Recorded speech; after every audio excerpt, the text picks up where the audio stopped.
Hello friends, welcome to my channel standard entertainment. Friends, ಇನ್ನೂ ನಮ್ಮ ಚಾನಲ್ಗೆ ಸಬ್ಸ್ಕ್ರೈಬ್ ಆಗಿಲ್ಲ ಅಂತ ಹೇಳಿ ಸಬ್ಸ್ಕ್ರೈಬ್ ಆಗಿ ಪಕ್ಕದ ಬೆಲ್ ಐಕಾನ್ನ ಕ್ಲಿಕ್ ಮಾಡಿ.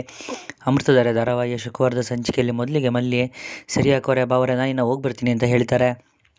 ಆಗ ಭೂಮಿಕಾ, ಮಲ್ಲಿ ನೀನು ಇವಾಗ ಹೇಗೆ ಹೋಗ್ತಿದ್ಯಾ ಅಂತ ಕೇಳ್ತಾರೆ. ಆಗ ಮಲ್ಲಿ ಕ್ಯಾಬ್ ಬುಕ್ ಮಾಡ್ಕೊತೀನಿ ಅಕ್ಕೋರೆ ಅಂತ ಹೇಳ್ತಾರೆ. ಅಷ್ಟರಲ್ಲಿ ಸುನೀಲ್ ಅಲ್ಲಿಗೆ ಬರ್ತಾರೆ. ಆಗ ಮಲ್ಲಿ ಅಕ್ಕೋರೆ ನಿಜವಾಗ್ಲೂ ನಾನಂತೂ ಬರೋಕ್ಕೆ ಹೇಳಿಲ್ಲ ಅಂತ ಹೇಳ್ತಾರೆ.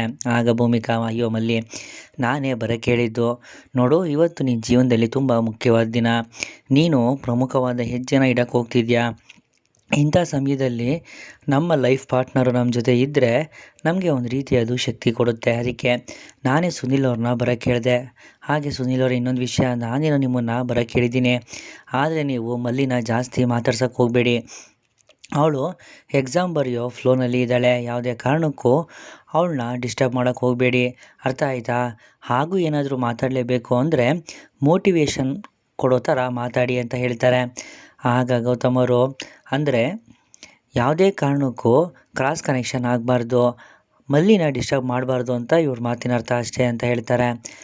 ಆಗ ಸುನೀಲ್, ಮೇಡಮ್ ನೀವೇನು ಯೋಚನೆ ಮಾಡಬೇಡಿ, ನಾನು ಇವ್ರನ್ನ ಜಾಸ್ತಿ ಡಿಸ್ಟರ್ಬ್ ಮಾಡೋಕ್ಕೆ ಹೋಗೋದಿಲ್ಲ, ನೀವು ಹೇಳಿದಾಗೆ ಇರ್ತೀನಿ ಅಂತ ಹೇಳ್ತಾರೆ. ಆಗ ಭೂಮಿಗೆ, ಇವಾಗೇನೋ ಈ ರೀತಿ ಹೇಳ್ತಿದ್ದೀರಾ ನನಗೆ ಗೊತ್ತು, ಇಲ್ಲಿಂದ ಹೋಗ್ತಿದ್ದಾಗೆ ನೀವಿಬ್ಬರು ಮಾತಾಡೋಕ್ಕೆ ಶುರು ಮಾಡ್ತೀರಾ.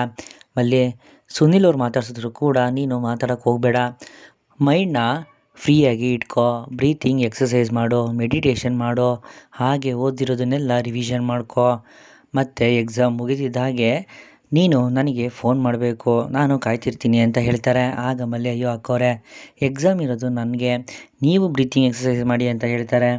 ಆಗ ಭೂಮಿಕಾ, ಆದರೆ ಟೆನ್ಷನ್ ಆಗ್ತಿರೋದು ನನಗೆ ಅಂತ ಹೇಳ್ತಾರೆ. ಆಗ ಮಲ್ಲಿ, ಅಕ್ಕೋರೆ ನಾನು ಎಕ್ಸಾಮ್ನ ಚೆನ್ನಾಗೂ ಬರಿತೀನಿ, ಹಾಗೆ ಎಕ್ಸಾಮ್ ಬರಿತಿದ್ದಾಗೆ ನಿಮಗೆ ಫೋನ್ ಮಾಡ್ತೀನಿ, ಇವಾಗ ಟೈಮ್ ಆಗ್ತಿದೆ ಬಾಯ್ ಅಂತ ಹೇಳಿ ಸುನೀಲ್ ಜೊತೆ ಮಲ್ಲಿ ಅಲ್ಲಿಂದ ಹೊರಡ್ತಾರೆ. ಆಗ ಗೌತಮ್ ಅವ್ರು ಕೂಡ, ಸರಿ ಸರಿ ನೀವು ನಡೀರಿ ಕಾರ್ ಹತ್ರ ಅಂತ ಮಕ್ಕಳನ್ನ ಅಲ್ಲಿಂದ ಕಳಿಸ್ತಾರೆ. ಅದಾದಮೇಲೆ ಭೂಮಿಕಾ ಅವರೇ, ನೀವು ಹೇಳಿದ್ದು ನಿಜವಾಗ್ಲೂ ಸತ್ಯ. ಯಾವುದಾದ್ರೂ ಒಳ್ಳೆ ಕೆಲಸಕ್ಕೆ ಹೋಗುವಾಗ ನಮ್ಮ ಲೈಫ್ ಪಾರ್ಟ್ನರ್ ಆದವರು ನಮ್ಮ ಜೊತೆ ಇದ್ದರೆ ಒಂದು ರೀತಿ ಚೆನ್ನಾಗಿರುತ್ತೆ. ನಾನು ಅಷ್ಟೇ ಇವಾಗ ಒಂದು ಮುಖ್ಯವಾದ ಕೆಲಸದ ಮೇಲೆ ಹೋಗ್ತಿದ್ದೀನಿ, ನಿಮ್ಮ ಆಶೀರ್ವಾದ ಆರೈಕೆ ನನ್ನ ಮೇಲೆ ಇರಲಿ ಅಂತ ಹೇಳ್ತಾರೆ. ಆಗ ಭೂಮಿಕಾ ಅವರು, ಜಯಶಾಲಿಯಾಗಿ ಬಾ ಅಂತ ಹೇಳಿ ಆಶೀರ್ವಾದ ಮಾಡ್ತಾರೆ. ಆಗ ಗೌತಮ್ ಅವರು, ಏನ್ರಿ ಕಾಲು ಎಳಿತಿದ್ದೀರಾ ಅಂತ ಕೇಳ್ತಾರೆ. ಆಗ ಭೂಮಿಕಾ, ನೀವೇ ತಾನೇ ಶುರು ಮಾಡಿದ್ದು ಅಂತ ಹೇಳ್ತಾರೆ. ಆಗ ಗೌತಮ್ ಅವರು, ಅಯ್ಯೋ ನಾನೇನೋ ತಪ್ಪು ಹೇಳಿಲ್ಲ ಅಲ್ವಾ, ನನ್ನ ಹೆಂಡತಿ ನನ್ನ ಪಾಲಿಗೆ ಶಕ್ತಿ ದೇವತೆ ಇದ್ದಾಗೆ, ಅವರ ಆಶೀರ್ವಾದ ತಗೊಳ್ಳೋದ್ರಲ್ಲಿ ತಪ್ಪೇನಿದೆ ಅಂತ ಹೇಳ್ತಾರೆ. ಆಗ ಭೂಮಿಕಾ, ನಿಮಗೆ ಆ ದೇವರ ಆಶೀರ್ವಾದ ಯಾವಾಗಲೂ ಇದ್ದೇ ಇರುತ್ತೆ, ಹಾಗೆ ನೀವು ಹೋಗೋ ಕೆಲಸದಲ್ಲಿ ಸಕ್ಸಸ್ ಕೂಡ ಸಿಗುತ್ತೆ, ಆಲ್ ದಿ ಬೆಸ್ಟ್ ಅಂತ ಹೇಳ್ತಾರೆ. ಸರಿ ನಾನು ಹೋಗ್ತೀನಿ ಅಂತ ಹೇಳಿ ಗೌತಮ್ ಅವರು ಕೂಡ ಅಲ್ಲಿಂದ ಹೊರಡ್ತಾರೆ. ಮತ್ತು ಇಲ್ಲಿ ಜಯದೇವ್ ಅವರು ಮಲಗಿರ್ತಾರೆ. ಅವ್ರ ಕಂಪ್ನಿ ಮ್ಯಾನೇಜರ್ ಫೋನ್ ಮಾಡಿ, ಸರ್ ನಮ್ಮ ಕಂಪ್ನಿ ಇನ್ವೆಸ್ಟರ್ಸ್ ಎಲ್ಲ ನಿಮ್ಮ ಅಣ್ಣ ಗೌತಮ್ ಅವ್ರ ಕಂಪ್ನಿಗೆ ಇನ್ವೆಸ್ಟ್ ಮಾಡಬೇಕು ಅಂತ ಮಾತಾಡ್ತಿದ್ರು ಸರ್, ಇವತ್ತು ಮೀಟಿಂಗ್ ಕೂಡ ಏರ್ಪಾಡಾಗಿದೆ, ಹಾಗೆ ಅವರಿಬ್ಬರು ಕೂಡ ಮೀಟ್ ಮಾಡ್ತಿದ್ದಾರೆ ಸರ್ ಅಂತ ಹೇಳ್ತಾರೆ. ವಿಷಯ ಕನ್ಫರ್ಮಾ ಅಂತ ಜಯದೇವ್ ಕೇಳ್ತಾರೆ. ಆಗ ಮ್ಯಾನೇಜರ್, ಹೌದು ಸರ್ ಪಕ್ಕಾ ನ್ಯೂಸ್ ಇದು, ನನಗೆ ಗೊತ್ತಾಗ್ತಿದ್ದಾಗೆ ನಿಮಗೆ ಫೋನ್ ಮಾಡಿದೆ ಅಂತ ಹೇಳ್ತಾರೆ. ಸರಿ ನಾನು ನಿನಗೆ ಆಮೇಲೆ ಫೋನ್ ಮಾಡ್ತೀನಿ ಅಂತ ಹೇಳಿ ಜಯದೇವ್ ಅವರು ಕಾಲ್ ಕಟ್ ಮಾಡ್ತಾರೆ. ಇವನು ಕಂಪ್ನಿ ಓಪನ್ ಮಾಡಿದ್ದು ನಮ್ಮ ಕಂಪ್ನಿ ಇನ್ವೆಸ್ಟರ್ಸ್ನೆಲ್ಲ ಅವನ ಕಡೆ ಹೇಳ್ಕೊತಿದ್ದಾನೆ, ಇದೆಲ್ಲ ಇವಂದೇ ಪ್ಲ್ಯಾನ್ ಅನಿಸುತ್ತೆ. ಈ ಕಡೆ ಇವ್ರದ್ದು ಮೀಟಿಂಗು, ಆ ಕಡೆ ಮಲ್ಲಿ ಎಕ್ಸಾಮ್ ಬರೆಯೋಕ್ಕೆ ಹೋಗ್ತಿದ್ದಾಳೆ. ಇಬ್ಬರನ್ನು ಹೇಗೆ ತಡೆಯೋದು, ಮೀಟಿಂಗಿಗೆ ಇನ್ನೂ ಟೈಮ್ ಇದೆ, ಎಕ್ಸಾಮ್ಗೆ ಟೈಮ್ ಇಲ್ಲ, ಮೊದಲು ಮಲ್ಲಿ ಎಕ್ಸಾಮ್ ಬರೀದೇ ಇರೋ ರೀತಿ ನೋಡ್ಕೊಬೇಕು ಅಂತ ಯೋಚನೆ ಮಾಡ್ತಾ ರೌಡಿಗಳಿಗೆ ಫೋನ್ ಮಾಡ್ತಾರೆ. ನೋಡ್ರೋ, ಒಂದು ಕೆಲಸ ಇದೆ ಅಂತ ಹೇಳಿದ್ದೆ ಗೊತ್ತಾ, ಅದು ಇವಾಗ ನೀವು ಮಾಡಿ ಮುಗಿಸ್ಬೇಕು. ನಾವು ನಿನ್ನೆ ಆ ಮಲ್ಲಿಗೆ ಎಷ್ಟೇ ಕಾಟ ಕೊಟ್ಟಿದ್ರು ಕೂಡ ಅವಳು ಓದಿರ್ತಾಳೆ, ಮತ್ತು ಇವಾಗ ಎಕ್ಸಾಮ್ ಬರೆಯೋಕ್ಕೆ ಅಂತ ಹೋಗ್ತಿದ್ದಾಳಂತೆ. ನಾನು ನಿಮಗೆ ಅವಳ ಫೋಟೋನ ಕಳಿಸ್ತೀನಿ, ನೀವು ಅವಳನ್ನ ಫಾಲೋ ಮಾಡ್ತಿರೋ ಏನು ಮಾಡ್ತಿರೋ ನನಗೆ ಗೊತ್ತಿಲ್ಲ, ಆದರೆ ಅವಳು ಮಾತ್ರ ಯಾವುದೇ ಕಾರಣಕ್ಕೂ ಎಕ್ಸಾಮ್ ಮುಗಿಬಾರ್ದು. ಈ ಕೆಲಸ ಆದಮೇಲೆ ಇನ್ನೊಂದು ದೊಡ್ಡ ಕೆಲಸ ಇದೆ, ಮೊದಲು ಈ ಕೆಲಸನ ಮುಗಿಸಿ ಆಮೇಲೆ ಆ ಕೆಲಸ ಏನು ಅನ್ನೋದನ್ನು ನಾನು ನಿಮಗೆ ತಿಳಿಸ್ತೀನಿ ಅಂತ ಹೇಳಿ ಕಾಲ್ ಕಟ್ ಮಾಡ್ತಾರೆ. ಮತ್ತು ಇಲ್ಲಿ ಆನಂದ್ ಅವರು ಪೇಪರ್ ಓದ್ತಾ ಕೂತಿರ್ತಾರೆ. ಅಲ್ಲಿಗೆ ಅಪರ್ಣ ಬರ್ತಾರೆ. ಆನಂದ್, ಅಡುಗೆ ಆಗೋದು ಇನ್ನೂ ಸ್ವಲ್ಪ ತಡ ಆಗುತ್ತೆ, ನಿನಗೆ ಬೇರೆ ಹಸು ತಡೆಯೋಕ್ಕಾಗಲ್ಲ ಅಲ್ವಾ, ತಗೋ ಮಜ್ಜಿಗೆ ಕುಡಿ ಅಂತ ಹೇಳ್ತಾರೆ. ಆಗ ಆನಂದ್ ಅವರು, ಚಿನ್ನ ನಾನು ಕೂಡ 2 ದಿನದಿಂದ ನೋಡ್ತಿದ್ದೀನಿ, ಯಾಕೆ ಕೆಲಸದವರು ಬರ್ತಿಲ್ವಾ ಅಂತ ಕೇಳ್ತಾರೆ. ಆಗ ಅಪರ್ಣ, ನಾನೇ ಅವ್ರನ್ನ ಬರೋದು ಬೇಡ ಅಂತ ಹೇಳಿದ್ದೀನಿ, ಯಾಕೆ ಅಂತಂದರೆ ನೀನು ಡುಮ್ಮ ಇಬ್ಬರು ಕೂಡ ಇನ್ನೂ ಈಗಷ್ಟೇ ಹೊಸ ಕಂಪ್ನಿ ಶುರು ಮಾಡಿದ್ದೀರಾ, ನಿಮಗೆ ಸದ್ಯಕ್ಕೆ ಸಂಬಳ ಅಂತೂ ಬರೋದಿಲ್ಲ. ಅದರಲ್ಲಿ ಪ್ರಾಫಿಟ್ ಬರೋವರೆಗೂ ನಮ್ಮನೆ ದುಂದು ವೆಚ್ಚನೆಲ್ಲ ಸ್ವಲ್ಪ ಕಮ್ಮಿ ಮಾಡಬೇಕು ಅಂತ ನನಗನ್ನಿಸ್ತು. ಅದಕ್ಕೆ ಕೆಲಸದವ್ರನ್ನ ಬರಬೇಡ ಅಂತ ಹೇಳಿದೆ ಅಂತಾರೆ. ಆಗ ಆನಂದ್ ಅವರು, ಚಿನ್ನ ಎಲ್ಲ ಕೆಲಸ ಮಾಡೋದಕ್ಕೆ ನಿನಗೆ ಕಷ್ಟ ಆಗೋದಿಲ್ವಾ ಅಂತ ಕೇಳ್ತಾರೆ. ಆಗ ಅಪರ್ಣ, ಪರವಾಗಿಲ್ಲ ಆನಂದ್, ಇದಕ್ಕೂ ಮುಂಚೆ ಎಲ್ಲ ಕೆಲಸ ನಾನು ಒಬ್ಬಳೇ ಮಾಡ್ತಿದ್ದೆ ಅಲ್ವಾ, ಅಷ್ಟಕ್ಕೂ ಇವಾಗ ಮಕ್ಕಳೇನು ನಮ್ಮ ಜೊತೆ ಇಲ್ಲ, ಅಮ್ಮನ ಮನೇಲಿದ್ದಾರೆ. ಈಗ ನಮ್ಮ ಜೊತೆ ಇರೋದು ಅಮ್ಮ ಮತ್ತು ಅಜ್ಜಿ ಅಷ್ಟೇ ಅಲ್ವಾ, ಇವ್ರನ್ನ ನೋಡ್ಕೊಳ್ಳೋದು ನನಗೇನು ಕಷ್ಟ ಆಗೋದಿಲ್ಲ. ಅದು ಅಲ್ಲದೆ ನೀನಿವಾಗ ಡುಮ್ಮನ ಹತ್ರ ಸಂಬಳ ಕೇಳೋಕ್ಕೂ ಆಗೋದಿಲ್ಲ. ಅದಕ್ಕೆ ಇದನ್ನು ನಾವೇ ಅರ್ಥ ಮಾಡ್ಕೊಬೇಕಲ್ವಾ. ನಮ್ಮ ಕಮಿಟ್ಮೆಂಟ್ನ ಕಮ್ಮಿ ಮಾಡಿಕೊಂಡ್ರೆ ಸ್ವಲ್ಪ ದಿನದವರೆಗೂ ಆರಾಮಾಗಿರ್ಬೋದು. ನಮ್ಮ ಹತ್ರ ಏನೀಗ ದುಡ್ಡು ಕಾಸಿಗೆ ಕೊರತೆ ಇಲ್ಲ, ಇನ್ಕಮಿಂಗ್ ಇಲ್ಲ ಅಂತಂದಮೇಲೆ ಔಟ್ಗೋಯಿಂಗ್ ಕೂಡ ಸ್ವಲ್ಪ ಕಮ್ಮಿ ಮಾಡಬೇಕಲ್ವಾ, ಅದಕ್ಕೆ ಈ ನಿರ್ಧಾರ ಅಂತ ಹೇಳ್ತಾರೆ.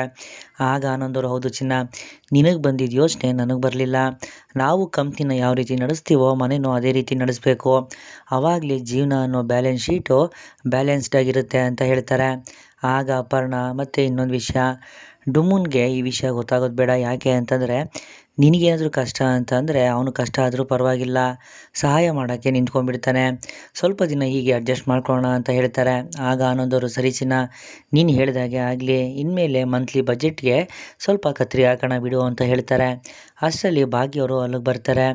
ಏನಪ್ಪ ನೀವಿಬ್ಬರು, ನಿಮ್ಮನ್ನು ನೋಡ್ತಿದ್ರೆ ನನ್ನ ಮಗ ಸೊಸೆನೇ ನೋಡ್ದಂಗೆ ಆಗ್ತಿದೆ, ಪೈಪೋಟಿಗೆ ಬಿದ್ದಿರೋ ಹಾಗೆ ಒಳ್ಳೆತನನ ತೋರಿಸ್ತಿದ್ದೀರಲ್ಲ ಅಂತ ಕೇಳ್ತಾರೆ. ಆಗ ಅಪರ್ಣ, ಹೌದು ಅಮ್ಮ, ಡುಮ್ಮ ಮತ್ತು ಭೂಮಿಕಾಯಿಂದನೇ ನಮಗೂ ಇದು ಅಭ್ಯಾಸ ಆಗೋಗಿದೆ ಅಂತ ಹೇಳ್ತಾರೆ. ಆಗ ಆನಂದವ್ರು, ಹೌದು ಅಮ್ಮ, ಅದೇನೋ ಸಹವಾಸ ದೋಷ ಅಂತ ಹೇಳ್ತಾರೆ ಗೊತ್ತಾ, ಹಾಗೆ ಡುಮ್ಮನ ಜೊತೆ ಇದ್ದು ಬೇಡ ಬೇಡ ಅಂದರೂ ಅಂಟ್ರು ಹೋಗುತ್ತರ ಈ ಒಳ್ಳೆತನ ಅನ್ನೋದು ನಮಗೆ ಅಂಟ್ಕೊಂಡ್ಬಿಟ್ಟಿದೆ, ಎಷ್ಟೇ ಆದರೂ ಒಳ್ಳೆತನ ಅಲ್ವಾ, ಅದಕ್ಕೆ ನಾವು ಕೂಡ ಸುಮ್ಮನಿದ್ದೀವಿ ಅಂತ ಹೇಳ್ತಾರೆ.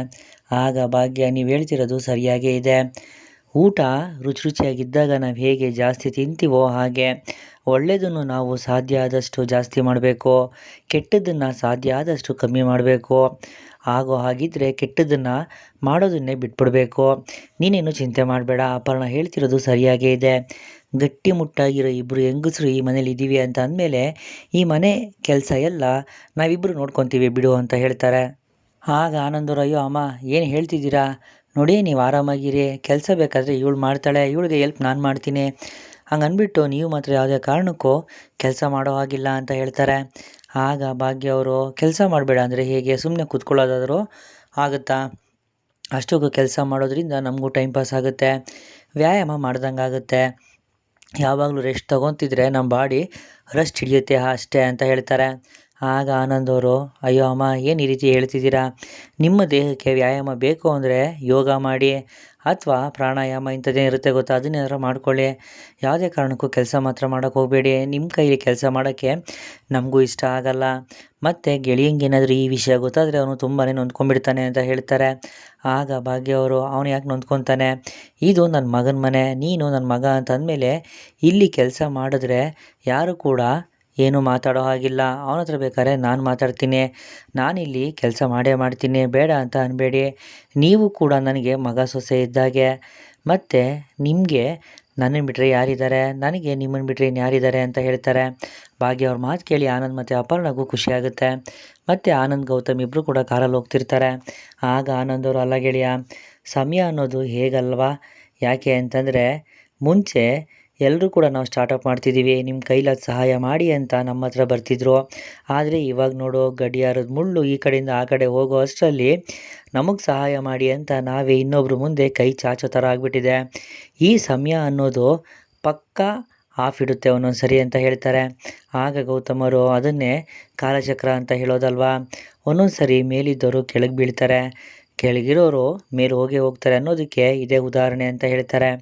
ಆಗ ಆನಂದವರು, ಹೌದು ಗೆಳೆಯ, ನೀನು ಹೇಳ್ತಿರೋದು ಕೂಡ ಸರಿಯಾಗೇ ಇದೆ, ಯಾಕೆ ಅಂತಂದರೆ ಕೆಳಗೆ ಬಿದ್ದವರು ಒಂದೊಂದು ಸರಿ ಹೇಳೋದೇ ಇಲ್ಲ, ಆದರೆ ನೀನು ನೋಡೋ ಮೇಲಿದ್ದೆ, ಈಗ ಕೆಳಗೆ ಬಿದ್ದಿದ್ಯಾ ಮತ್ತು ಏರ್ತಿದ್ಯಾ, ನೀನು ನಿನ್ನ ಜೀವನ ಅನ್ನೋ ಸರ್ಕಲ್ನ ಫಿಲ್ ಮಾಡ್ಕೊಂಡಿದ್ಯಾ, ಎಲ್ಲ ಆಯಾಮ ಕೂಡ ನೋಡಿಬಿಟ್ಟಿದ್ಯಾ, ಒಂದು ರೀತಿ ರಾಜ ಋಷಿ ಇದ್ದಾಗೆ, ಉತ್ತರ ಧ್ರುವನೂ ಗೊತ್ತು, ದಕ್ಷಿಣ ಧ್ರುವನೂ ಗೊತ್ತು, ನಿನಗೆ ಫುಟ್ಪಾತು ಚೆನ್ನಾಗಿರುತ್ತೆ, 5 ಸ್ಟಾರ್ ಕೂಡ ಚೆನ್ನಾಗಿರುತ್ತೆ, ಡ್ರೈವರ್ ಆಗು ಸೂಟ್ ಆಗ್ತೀಯಾ, ಬಿಸ್ನೆಸ್ ಮ್ಯಾನ್ ಆಗಿ ಕೂಡ ಸೂಟ್ ಆಗ್ತೀಯಾ ಅಂತ ಹೇಳ್ತಾರೆ.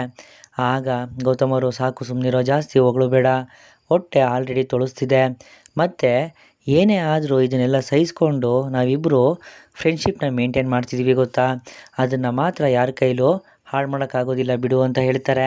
ಆಗ ಆನಂದರು, ಹೌದು ಗೆಳೆಯ, ನಮ್ಮ ಫ್ರೆಂಡ್ಶಿಪ್ಪು ಒಂದು ರೀತಿ ಸ್ಟೇನ್ಲೆಸ್ ಸ್ಟೀಲ್ ಇದ್ದಾಗೆ, ತುಕ್ಕು ಹಿಡಿಯೋದಿಲ್ಲ, ದೀರ್ಘಕಾಲ ಬಾಳಿಕೆ ಕೂಡ ಬರುತ್ತೆ. ಹಾಗೆ ಇನ್ನೊಂದು ವಿಷಯ, ಇವತ್ತು ಇನ್ವೆಸ್ಟರ್ಸ್ ಬರ್ತಿದ್ದಾರೆ ಗೊತ್ತಾ, ಹಳೆ ಇನ್ವೆಸ್ಟರ್ ಒಬ್ಬರ ಮೇಲೆ ನಂಗೆ ನಂಬಿಕೆ ಇದೆ, ಆದರೆ ಹೊಸಬ್ರು ಇದ್ದಾರೆ ಗೊತ್ತಾ, ಮಹೇಂದ್ರ ಆ್ಯಂಡ್ ಸನ್ಸ್ ಅಂತ, ಅವ್ರ ಮೇಲೆ ಸ್ವಲ್ಪ ಡೌಟ್ ಅಂತ ಹೇಳ್ತಾರೆ. ಯಾಕೋ ಏನಾಯಿತು ಅಂತ ಗೌತಮ್ ಅವ್ರು ಕೇಳ್ತಾರೆ.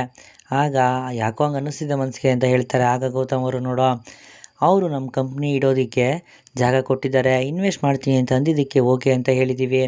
ಮತ್ತು ನಾವು ಇವತ್ತು ಮೀಟಿಂಗ್ ಹೋಗ್ತಿರೋದು ಅವರು ಇಬ್ಬರನ್ನ ನೋಡೋದಕ್ಕಲ್ಲ, ನಾನು ಇನ್ನೂ ಕೆಲವು ಜನರನ್ನ ಬರೋದಕ್ಕೆ ಹೇಳಿದ್ದೀನಿ. ನೋಡೋಣ, ಇನ್ನೊಂದು ಇನ್ವೆಸ್ಟ್ಮೆಂಟು ಸುಮ್ಮನೆ ಮಾಡೋದಿಲ್ಲ, ನಮ್ಮ ವರ್ಕಿಂಗ್ ನೋಡ್ತಾರೆ, ಮತ್ತು ನಮ್ಮಿಂದ ಅವ್ರ ಕಂಪ್ನಿಗೆ ಏನು ಉಪಯೋಗ ಅಂತ ನೋಡ್ತಾರೆ. ನೋಡೋಣ ಏನೇನಾಗುತ್ತೋ ಎಲ್ಲ ಗೊತ್ತಾಗುತ್ತೆ ಅಲ್ವಾ ಅಂತ ಹೇಳ್ತಾರೆ. ಆಗ ಆನಂದ್ ಅವರು, ಸರಿ ಗೆಳೆಯ, ನೀನು ಹೇಳ್ತಿರೋದು ಕರೆಕ್ಟಾಗಿದೆ ಬಿಡು ಅಂತ ಹೇಳ್ತಾರೆ. ಆಗ ಗೌತಮ್ ಅವರು, ಮತ್ತು ಮೀಟಿಂಗಲ್ಲಿ ಮಾತಾಡೋಕ್ಕೆ ಅಂತ ನಾನೊಂದಷ್ಟು ಪಾಯಿಂಟ್ಸ್ನ ನೋಟ್ ಮಾಡಿದ್ದೆ, ನಾನು ನಿಂಗೆ ಅದನ್ನೆಲ್ಲ ಕಳಿಸಿದ್ದೆ, ನೀನು ಅದು ನೋಡ್ದಾ ಅಂತ ಕೇಳ್ತಾರೆ. ಹೌದು ಅಂತ ಆನಂದ್ ಅವ್ರು ಹೇಳ್ತಾರೆ. ನಾನು ಒಂದಷ್ಟು ಮಾತಾಡೋಕ್ಕೆ ಅಂತ ಪಾಯಿಂಟ್ಸ್ನ ನೋಟ್ ಮಾಡಿದ್ದೀನಿ, ನೀನು ನೋಟ್ ಮಾಡ್ಕೊಂಡಿದ್ಯಾ ತಾನೇ ಅಂತಾರೆ. ಆಗ ಆನಂದ್ ಅವ್ರು, ಹ್ಞೂ ಗೆಳೆಯ, ನಾನು ಕೂಡ ಮಾಡ್ಕೊಂಡಿದ್ದೀನಿ ಬಿಡು ಅಂತ ಹೇಳಿ ಇಬ್ಬರು ಕೂಡ ಮಾತಾಡ್ತಾ ಅಲ್ಲಿಂದ ಹೋಗ್ತಾರೆ. ಮತ್ತೆ ಇಲ್ಲಿ ಮಲ್ಲಿ ಸುನೀಲ್ ಇಬ್ಬರು ದೇವಸ್ಥಾನಕ್ಕೆ ಬರ್ತಾರೆ. ಅವರಿಬ್ಬರು ದೇವ್ರ ಹತ್ರ ಬೇಡ್ಕೋತಾ ಇರ್ತಾರೆ, ದೇವ್ರೆ, ನಾನು ಫಸ್ಟ್ ಟೈಮ್ ಎಕ್ಸಾಮ್ ಬರಿತಾ ಇದ್ದೀನಿ, ಇದಕ್ಕೆ ನಮ್ಮ ಅಕ್ಕ ತುಂಬಾ ಕಷ್ಟಪಟ್ಟಿದ್ದಾರೆ, ನಮ್ಮ ಅಕ್ಕನ ಕನಸು ಈಡೇರೋ ಹಾಗೆ ಮಾಡೋ, ಎಕ್ಸಾಮ್ ಚೆನ್ನಾಗಿ ಬರೆಯೋ ಹಾಗೆ ಶಕ್ತಿ ಕೊಡು ಅಂತ ಮಲ್ಲಿ ಬೇಡ್ಕೋತಾರೆ. ಮತ್ತು ಸುನೀಲ್, ದೇವ್ರೆ, ನನಗೆ ಏನು ಮಾಡ್ತೀಯೋ ಇಲ್ವೋ ಗೊತ್ತಿಲ್ಲ, ಆದರೆ ಮಲ್ಲಿಯವ್ರಿಗಂತೂ ನೀನು ಒಳ್ಳೇದು ಮಾಡಬೇಕು, ಅವರು ತುಂಬ ಕಷ್ಟಪಟ್ಟಿದ್ದಾರೆ, ತುಂಬ ನೋವು ಅನುಭವಿಸಿದ್ದಾರೆ, ಎಕ್ಸಾಮ್ ಚೆನ್ನಾಗಿ ಬರೆಯೋ ಹಾಗೆ ಮಾಡಪ್ಪ ಅಂತ ಬೇಡ್ಕೋತಾರೆ. ಮತ್ತು ಮಂಗಳಾರತಿ ತಗೋತಾರೆ. ಇನ್ನೇನು ಹೊರಡಬೇಕು ಅನ್ನೋಷ್ಟರಲ್ಲಿ ಮಲ್ಲಿ, ನೀನು ಎಕ್ಸಾಮ್ ಚೆನ್ನಾಗಿ ಬರೀಲಿ ಅಂತ ದೇವ್ರ ಹತ್ರ ಬೇಡ್ಕೊಂಡು ನನ್ನ ಹಣೆಗೆ ಕುಂಕುಮ ಇಡು ಅಂತ ಹೇಳ್ತಾರೆ. ನಾನಾ ಅಂತ ಸುನಿ ಕೇಳ್ತಾರೆ. ಆಗ ಮಲ್ಲಿ, ಹೌದು ನೀನೇ, ಯಾಕೆ ಅಷ್ಟೊಂದು ಯೋಚನೆ ಮಾಡ್ತಾ ಇದೆಯಾ, ಯಾಕೆ ಅಷ್ಟು ಟೆನ್ಷನ್ ಮಾಡ್ಕೋತಾ ಇದೆಯಾ, ಪ್ರಪೋಸ್ ಮಾಡಿದಾಗ ಇಷ್ಟೊಂದು ಟೆನ್ಷನ್ ಇರಲಿಲ್ಲ, ಈಗ ಯಾಕೆ ಇಷ್ಟೊಂದು ಟೆನ್ಷನ್ ಅಂತ ಕೇಳ್ತಾರೆ. ಆಗ ಸುನೀಲ್, ನಾನು ಇಲ್ಲಿ ತನಕ ಯಾರಿಗೂ ಕುಂಕುಮ ಹಚ್ಚಿಲ್ಲ, ಅದಕ್ಕೆ ಸ್ವಲ್ಪ ಟೆನ್ಷನ್ ಅಷ್ಟೇ, ಅದು ಬಿಟ್ಟು ಬೇರೆ ಏನೂ ಇಲ್ಲ ಅಂತ ಹೇಳಿ ಅವ್ರ ಹಣೆಗೆ ಕುಂಕುಮ ಹಚ್ತಾರೆ. ಈಗ ನನಗೆ ತುಂಬ ಖುಷಿ ಆಗ್ತಿದೆ, ಮತ್ತು ನನಗೆ ಆಲ್ ದ ಬೆಸ್ಟ್ ಹೇಳು ಅಂತ ಮಲ್ಲಿ ಕೇಳ್ತಾರೆ. ಆಗ ಸುನೀಲ್, ಆಲ್ ದ ಬೆಸ್ಟ್, ಎಕ್ಸಾಮ್ನ ಚೆನ್ನಾಗಿ ಮಾಡಿ ಅಂತ ಹೇಳ್ತಾರೆ. ಆಗ ಮಲ್ಲಿ, ನಾನು ಎಷ್ಟು ಕಷ್ಟಪಟ್ಟಿದ್ದೀನೋ ಇಲ್ವೋ ಗೊತ್ತಿಲ್ಲ, ಆದರೆ ನಮ್ಮ ಅಕ್ಕ ಅಂತೂ ತುಂಬಾ ಕಷ್ಟಪಟ್ಟಿದ್ದಾರೆ, ನಾನು ಇಂಥ ನಿರ್ಧಾರ ತಗೊಳ್ಳೋದಕ್ಕೆ ನಮ್ಮ ಅಕ್ಕನೇ ಮುಖ್ಯ ಕಾರಣ, ಅವರ ಆಸೆ ಪಟ್ಟಾಗೆ ನಾನು ಈ ಎಕ್ಸಾಮ್ ಪಾಸ್ ಆಗಿಬಿಟ್ರೆ ಸಾಕು, ಎಲ್ಲ ಒಂದು ಹಂತಕ್ಕೆ ಬರುತ್ತೆ ಅಂತ ಹೇಳ್ತಾರೆ. ಎಲ್ಲ ಒಳ್ಳೆಯದೇ ಆಗುತ್ತೆ ಅಂತ ಸುನೀಲ್ ಹೇಳ್ತಾರೆ. ಸರಿ, ಟೈಮ್ ಆಗ್ತಾಯಿದೆ, ಬೇಗ ಹೊರಡೋಣ ಬಾ ಅಂತ ಮಲ್ಲಿ ಹೇಳ್ತಾರೆ. ಅವರಿಬ್ಬರು ದೇವಸ್ಥಾನದ ಹೊರಗಡೆ ಬರ್ತಾರೆ. ಅದೇ ಸಮಯಕ್ಕೆ ಜೇಡಿ ಅವ್ರ ಕಡೆ ಹುಡುಗರಿಗೆ ಫೋನ್ ಮಾಡ್ತಾರೆ. ಅವರು ದೇವಸ್ಥಾನದ ಹೊರಗಡೆನೇ ನಿಂತಿರ್ತಾರೆ. ಅಲ್ಲಿ ಏನು ನಡೀತಾ ಇದೆ ಅಂತ ಜೇಡಿ ಕೇಳ್ತಾರೆ. ಆಗ ಹುಡುಗರು, ಬಾಸ್, ಅವ್ರು ಈಗಷ್ಟೇ ದೇವಸ್ಥಾನದಿಂದ ಹೊರಗಡೆ ಬಂದರು ಅಂತ ಹೇಳ್ತಾರೆ. ಏನು ದೇವಸ್ಥಾನನ? ಸರಿ ಆಯಿತು, ನೀವೇನು ಮಾಡ್ತಿರೋ ಗೊತ್ತಿಲ್ಲ, ಅವಳು ಯಾವುದೇ ಕಾರಣಕ್ಕೂ ಎಕ್ಸಾಮ್ ಹಾಲ್ಗೆ ಹೋಗಬಾರ್ದು, ಎಕ್ಸಾಮ್ ಹಾಲ್ಗೆ ಹೋಗಿ ಎಕ್ಸಾಮ್ ಬರ್ದಿಲ್ಲ ಅಂದರೆ ಅವಳು ಅದೇನು ಕಿತ್ತು ಗುಡ್ಡೆ ಆಗ್ತಾಳೆ ಅಂತ ನಾನು ನೋಡ್ತೀನಿ, ಹೇಗಾದರೂ ಮಾಡಿ ಅವ್ರನ್ನ ತಡೀರಿ ಅಂತ ಹೇಳ್ತಾರೆ. ಸರಿ ಬಾಸ್ ಅಂತ ಹೇಳಿ ಫೋನ್ ಕಟ್ ಮಾಡ್ತಾರೆ. ಮತ್ತು ರೌಡಿಗಳು ಮಲ್ಲಿ ಸುನೀಲ್ನ ಫಾಲೋ ಮಾಡ್ಕೊಂಡು ಹೋಗ್ತಾ ಇರ್ತಾರೆ. ಸ್ವಲ್ಪ ದೂರ ಹೋದ್ಮೇಲೆ ಅವರು ಬೇಕು ಅಂತ ಗಲಾಟೆ ಶುರು ಮಾಡ್ತಾರೆ. ಆಗ ಸುನೀಲ್, ನಾನೇನು ನಿಮ್ಮ ಗಾಡಿಗೆ ಟಚ್ ಮಾಡಿಲ್ಲ, ನೀವೇ ಟಚ್ ಮಾಡಿಯಾ ಗಲಾಟೆ ಮಾಡ್ತಾ ಇದ್ದೀರಾ ಅಂತ ಕೇಳ್ತಾರೆ. ಆಗ ರೌಡಿಗಳು, ಹುಡುಗಿನ ಹಿಂದೆ ಕೂರಿಸ್ಕೊಂಡು ಹೋಗ್ತಾ ಇದ್ದೀನಿ ಅಂತ ಬಾಯಿಗೆ ಬಂದಂಗೆ ಮಾತಾಡ್ತಿದ್ಯಾ, ನಿನಗೆ ಮೈಮೇಲೆ ಪ್ರಜ್ಞೆ ಇಲ್ವಾ ಅಂತ ಗಲಾಟೆ ಶುರು ಮಾಡ್ತಾರೆ. ಆಗ ಮಲ್ಲಿ, ಸರ್, ನಮ್ಮಿಂದ ತಪ್ಪಾಯಿತು, ದಯವಿಟ್ಟು ಕ್ಷಮಿಸ್ಬಿಡಿ, ಸುನಿ ಬೇಗ ಹೊರಡೋಣ, ಎಕ್ಸಾಮ್ಗೆ ಟೈಮ್ ಆಗ್ತಾಯಿದೆ ಅಂತ ಹೇಳ್ತಾರೆ. ಮತ್ತು ಸುನೀಲ್ ಗಾಡಿ ಸ್ಟಾರ್ಟ್ ಮಾಡಬೇಕು ಅನ್ನೋಷ್ಟರಲ್ಲಿ ಏನೋ ತುಂಬ ಹಾರಾಡ್ತಿದ್ಯಾ ಅಂತ ಮತ್ತೆ ರೌಡಿಗಳು ಗಲಾಟೆ ಶುರು ಮಾಡ್ತಾರೆ. ಆಗ ಮಲ್ಲಿ, ಇವರು ಬೇಕು ಅಂತಲೇ ಗಲಾಟೆ ಮಾಡ್ತಾ ಇದ್ದಾರೆ, ನಾವು ಹೋಗೋಣ ಬಾ ಅಂತ ಸುನೀಲ್ನ ಕರ್ಕೊಂಡು ಸ್ವಲ್ಪ ದೂರ ಹೋಗ್ತಾರೆ. ಮತ್ತು ರೌಡಿಗಳು ಅವರಿಂದನೇ ಹೋಗ್ತಾರೆ. ಮಲ್ಲಿ ಕೈನ ಹಿಡ್ಕೋತಾರೆ. ನಮಗೆ ಬೇಕಾಗಿರೋದು ಇವಳನ್ನ ಬಿಟ್ಟು ಇಲ್ಲಿಂದ ಹೋಗ್ತಾ ಇರೋ, ಇಲ್ಲ ಅಂದರೆ ಇವತ್ತು ನೀನು ಜೀವಂತ ಉಳಿಯಲ್ಲ ಅಂತ ಹೇಳ್ತಾರೆ. ಆಗ ಮಲ್ಲಿಗೆ ಗಾಬರಿ ಆಗುತ್ತೆ. ಮತ್ತು ಸುನೀಲ್ ರೌಡಿಗಳನ್ನ ತಳ್ಳಿಬಿಟ್ಟು, ಮಲ್ಲಿಯವರೇ ನೀವು ಓಡೋಗಿ ಅಂತ ಹೇಳ್ತಾನೆ. ಆಗ ಮಲ್ಲಿ ಅಲ್ಲಿಂದ ಓಡೋಗ್ತಾರೆ. ಮತ್ತು ರೌಡಿಗಳು ಸುನೀಲ್ಗೆ ಚೆನ್ನಾಗಿ ಹೊಡಿತಾರೆ, ಅವರಲ್ಲೇ ಬಿದ್ದೋಗ್ತಾರೆ. ಮತ್ತು ಮಲ್ಲಿ ರೌಡಿಗಳು ಕಾಣದೇ ಇರೋ ಹಾಗೆ ಬಚ್ಚಿಟ್ಕೊಂಡಿರ್ತಾರೆ. ರೌಡಿಗಳನ್ನ ಅವ್ರನ್ನ ಹುಡ್ಕೊಂಡು ಬರ್ತಾರೆ. ಅವರು ಭೂಮಿಗೆ ಫೋನ್ ಮಾಡ್ತಾರೆ. ಭೂಮಿ ಫೋನ್ ರಿಸೀವ್ ಮಾಡ್ತಿರೋದು ನೋಡಿ ಮಲ್ಲಿಗೆ ಟೆನ್ಷನ್ ಆಗುತ್ತೆ. ಮತ್ತೆ ರೌಡಿಗಳಿಂದ ತಪ್ಪಿಸ್ಕೊಂಡು ಮುಂದೆ ಓಡೋಗ್ತಾರೆ. ಮತ್ತೆ ಭೂಮಿಗೆ ಫೋನ್ ಮಾಡ್ತಾರೆ. ಅವ್ರು ಮತ್ತೆ ಫೋನ್ ರಿಸೀವ್ ಮಾಡ್ತಿರೋದು ನೋಡಿ ಅವ್ರಿಗೆ ಟೆನ್ಷನ್ ಆಗುತ್ತೆ. ಮತ್ತು ಗೌತಮ್ ಅವ್ರಿಗೆ ಫೋನ್ ಮಾಡ್ತಾರೆ. ಗೌತಮ್ ಅವರು ಫೋನ ರಿಸೀವ್ ಮಾಡ್ತಾರೆ. ಹೇಳು ಮಲ್ಲಿ ಅಂತ ಕೇಳ್ತಾರೆ. ಮಲ್ಲಿ ಹೇಳ್ತಾ ಇರ್ತಾರೆ. ಯಾಕೆ ಹೇಳ್ತಾ ಇದೆಯಾ ಮಲ್ಲಿ, ಏನಾಯಿತು ಅಂತ ಕೇಳ್ತಾರೆ. ಬಾವರೇ, ಅದು ಏನಾಯಿತು ಅಂದರೆ ಅಂತ ನಡೆದಿದ್ದೆಲ್ಲನೂ ಹೇಳ್ತಾರೆ.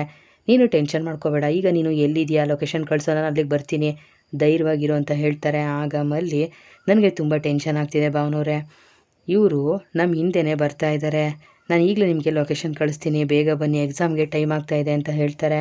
ಸರಿ ಆಯಿತು ಬರ್ತೀನಿ, ನೀನು ಟೆನ್ಷನ್ ಮಾಡ್ಕೋಬೇಡ ಅಂತ ಗೌತಮರು ಹೇಳಿ ಫೋನ್ ಕಟ್ ಮಾಡ್ತಾರೆ. ಮತ್ತು ಆನಂದ್ ಅವರು ಏನಾಯಿತು ಗೆಳೆಯ ಅಂತ ಕೇಳ್ತಾರೆ.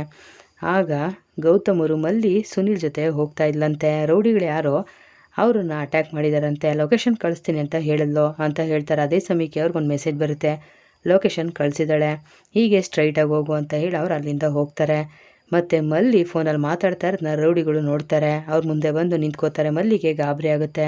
ಇಲ್ಲಿಗೆ ಅಮೃತಧಾರ ಧಾರಾವಾಹಿಯ ಶುಕ್ರವಾರ ಸಂಚಿಕೆ ಮುಕ್ತಾಯ ಆಗುತ್ತೆ. ಮುಂದೆ ದಯವಿಟ್ಟು ಚಾನಲ್ ಸಬ್ಸ್ಕ್ರೈಬ್ ಮಾಡಿ, ಲೈಕ್ ಮಾಡಿ, ಶೇರ್ ಮಾಡಿ. Thank you.